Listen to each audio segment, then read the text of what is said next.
乌克兰特工渗透莫斯科，爆破沃斯克列先斯克火车站。沟通问题难解，朝鲜士兵再次误击车臣士兵。俄罗斯内部矛盾加剧，车臣袭击别尔格罗德宪兵检查站。哈尔科夫乌军新战术破解俄军滑翔炸弹袭击，俄军修复破损船只，积攒进攻赫尔松力量。俄乌战场僵局至今仍未打破，俄罗斯开始模拟入侵芬兰和波罗的海国家，该计划能实现吗？精彩资讯即将开始。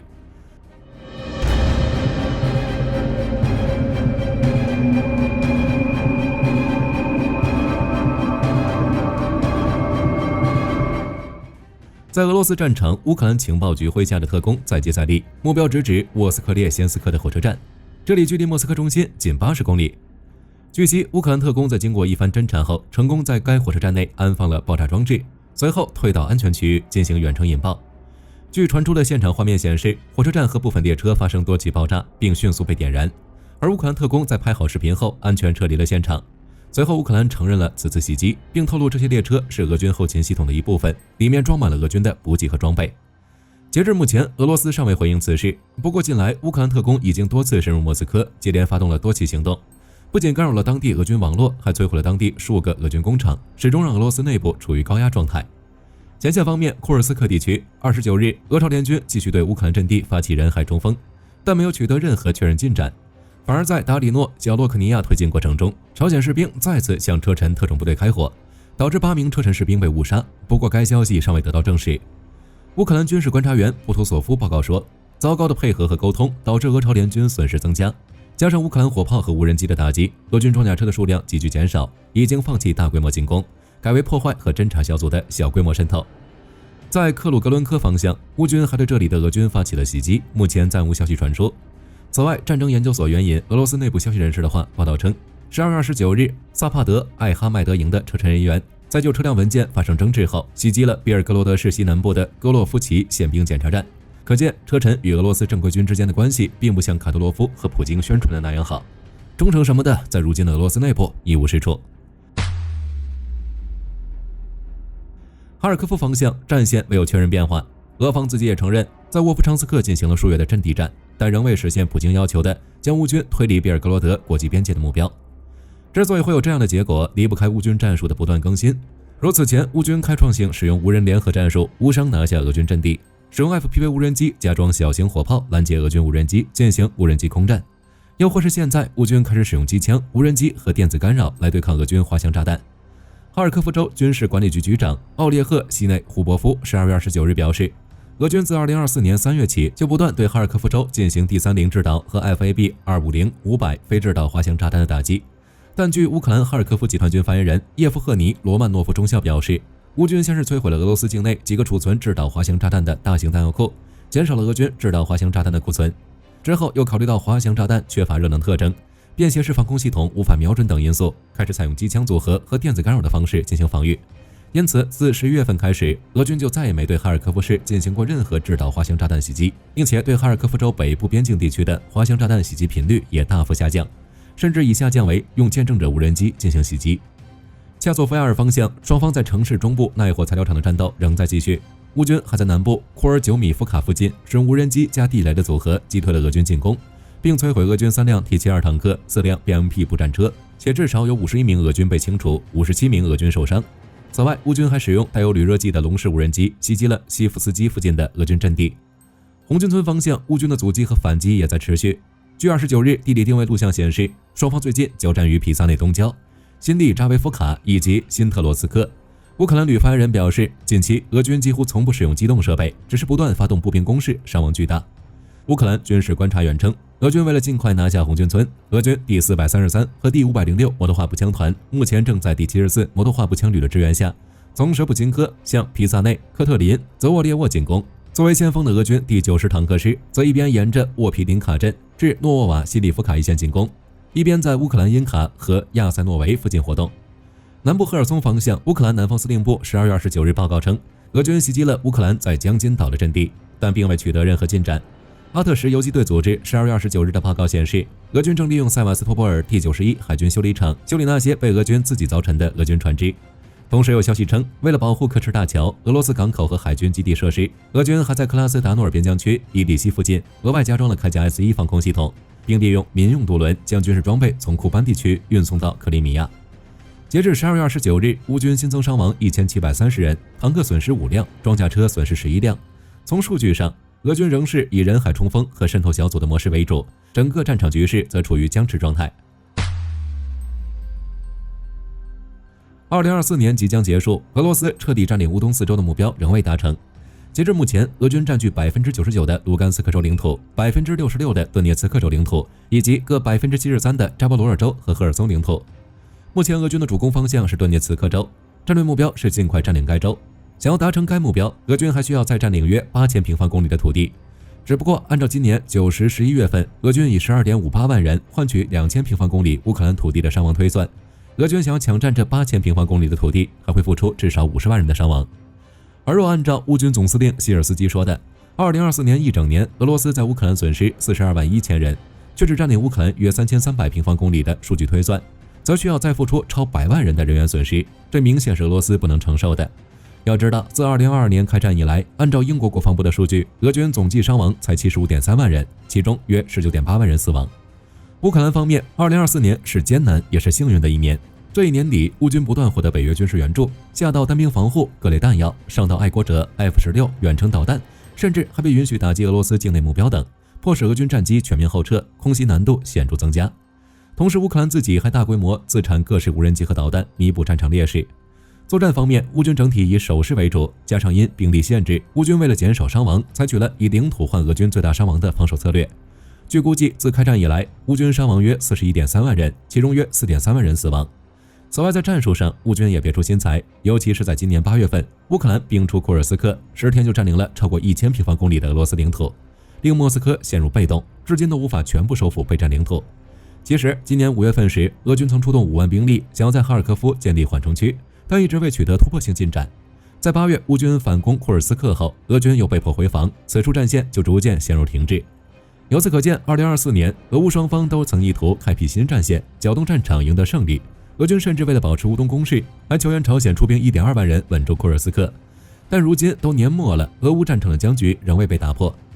乌军凭借优于俄军的北约装备和部分军队得到北约训练，其战力整体上与不算现代化，且随着人员和设备大量损耗，战力不断衰减的俄军维持在同一水平。也因此，俄乌战场一直处于僵持状态，但时间并不站在俄罗斯一方，拖得越久，对乌克兰越有利。X 平台用户援引北约消息人士警告称，俄罗斯已经开始模拟对芬兰和波罗的海国家发动全面入侵的军事演习，其中对芬兰的战略目标是恢复1743年库尔图条约确定的边界。消息人士称，该计划在2017年就已制定，打算在乌克兰战争之后实施。目前该消息尚未得到证实，但即便为真，火力军认为俄罗斯的计划也不会实现。原因有3，其一，就像前面说的，俄军在乌俄战场上消耗严重，国力日渐衰微，不可能再继续染指北欧地区，这一点还能从阿萨德政权失去俄罗斯支持后迅速垮台看出。其二，芬兰、瑞典先后加入北约，北约进一步东扩，欧洲也在俄乌战争中越发团结。对芬兰而言，其加入北约后，北约与俄罗斯的边境线就增加了1300多公里。从地图上看，几乎把俄罗斯从东西北3个方向包围了起来，形成围堵之势。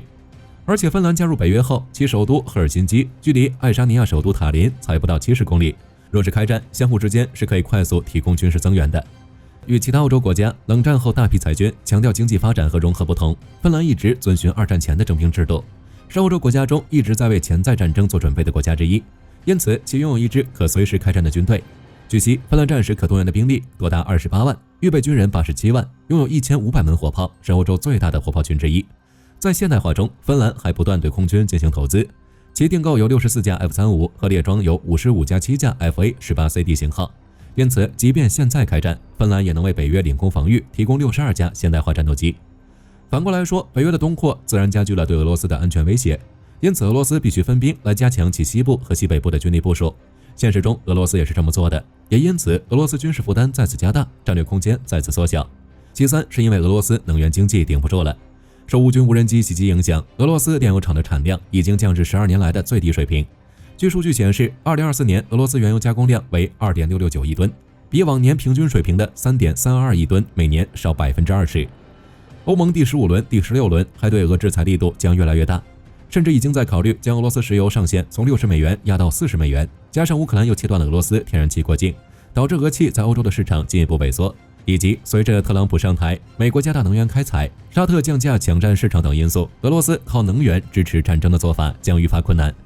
没有钱，俄罗斯自然无法对北欧开战，更何况如今俄乌战争还在持续，乌军对俄罗斯能源设施的打击自然不会停止，且2025年袭击力度将更大。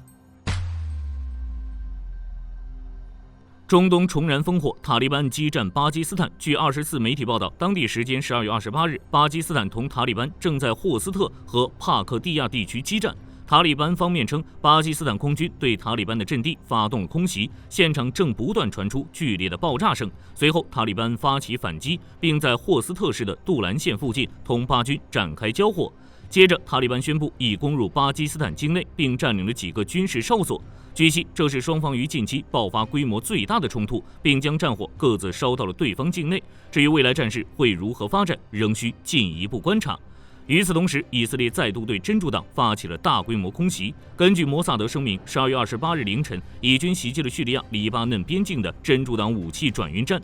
以方指责真主党违反协议，利用民房储存转移武器，并试图对以色列境内发起攻击。实际上，早在双方停火协议签订没多久，以色列就表示真主党在偷偷运武器，并试图重回利塔尼河南岸。不久前，以军还正式开进了叙利亚边境周围的缓冲区，以防止真主党等武装趁机袭击。另一方面，以色列针对胡塞武装也制定了打击计划。相比真主党，胡塞武装已成为他们的第一目标。据媒体此前披露，以军的大规模空袭已让萨那机场陷入瘫痪，战机储存库也被击中。值得一提的是，以色列曾多次表示，对胡塞武装的攻势才刚刚开始。而且，美国曾部署在以色列的萨德防空系统，目前也已投入实战部署。虽然尚不清楚近几日拦截胡塞武装中程弹道导弹的防空系统是否就是萨德防空系统，但就整体局势而言，以色列可谓是有攻有守，胡塞武装的日子怕是要不太好过了。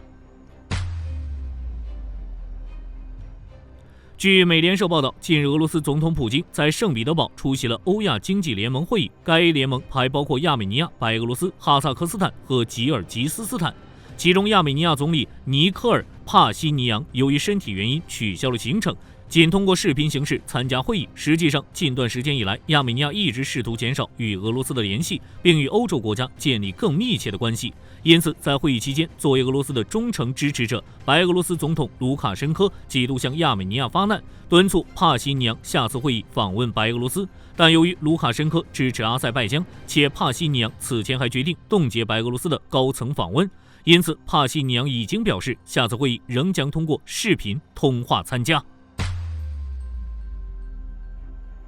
根据媒体报道，受全球局势影响，多国正进行军事测试场的建设工作。例如，美国方面，其在费城海军水面作战中心开设了 DDG 陆基实验场，旨在为下一代导弹驱逐舰进行严格的系统测试，以确保该舰性能的可靠性。英国方面，其将在波特兰岛的国防部磁靶场专门对海军设备进行精确的磁测量，并为测试水雷对抗系统和导航工具提供稳定的测试环境。韩国方面，其计划建设海军作战系统测试场，旨在为下一代 KDDX 驱逐舰的战斗系统进行相关测试、评估和训练。目前已为该测试场举行了奠基仪式，预计将于2020年6月完工，并于2027年实现全面运营。加拿大方面，其计划在新斯科舍省建立一个陆基测试设施，作为其水面战斗员计划的一部分，旨在验证该国海军系统的整体性能，预计将于明年至2027年间进行建设工作。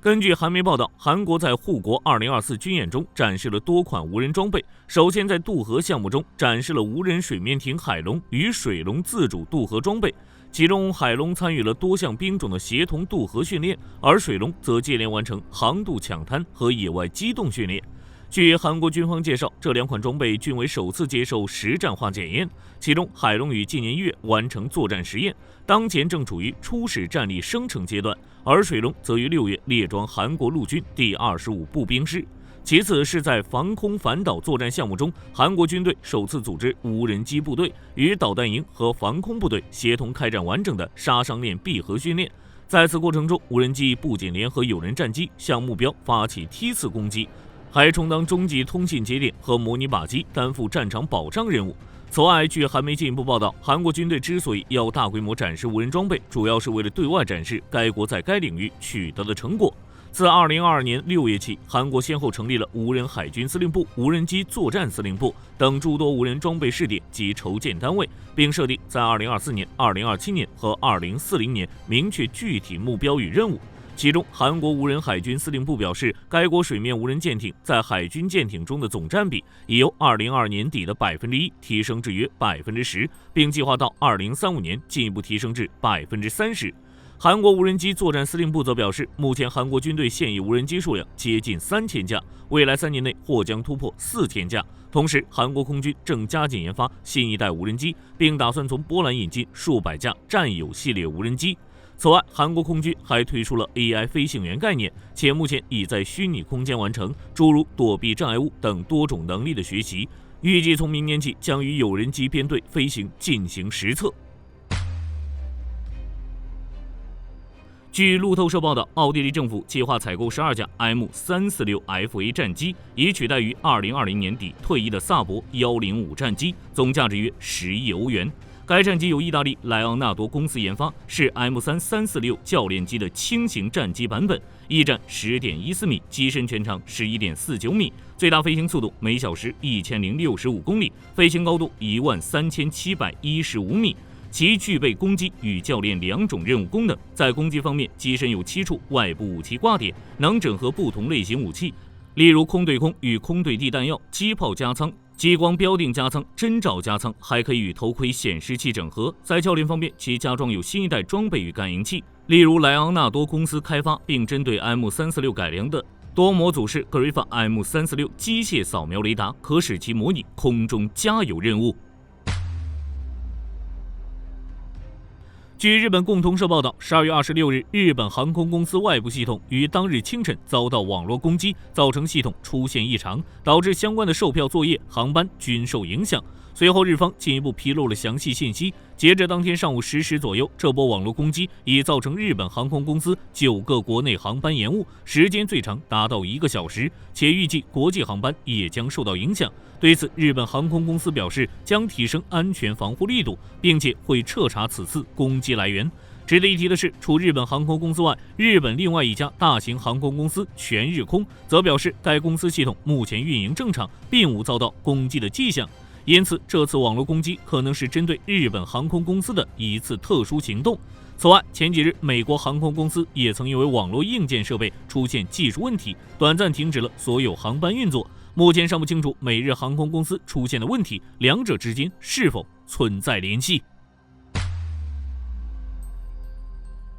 根据缅甸媒体报道，该国海军近日举行了2艘小型反潜舰的服役仪式和1艘新型护卫舰的下水仪式。其中服役的2艘小型反潜舰分别为延年昂级的3-4号舰，该级舰全长63米，宽7.5米，排水量约600吨，装备有1座双联装57毫米舰炮、2座双联装25毫米舰炮、2具3联装轻型反潜鱼雷发射器、2具5联装火箭深弹发射器。至于下水的新型护卫舰，代号为他龙王号。按照缅甸方面的说法，这是该国迄今为止建造的最大舰艇，全长135米，宽14.5米，吃水4.1米，满载排水量达3500吨，采用柴燃交替动力，最高航速可达每小时55公里。武器配备有1座76毫米舰炮、3座30毫米 AK630M 近防武器系统、2座14.5毫米遥控武器站、8座 KH-351反舰导弹、2座3联装鱼雷发射器、2座 RBU-6000反潜火箭发射器。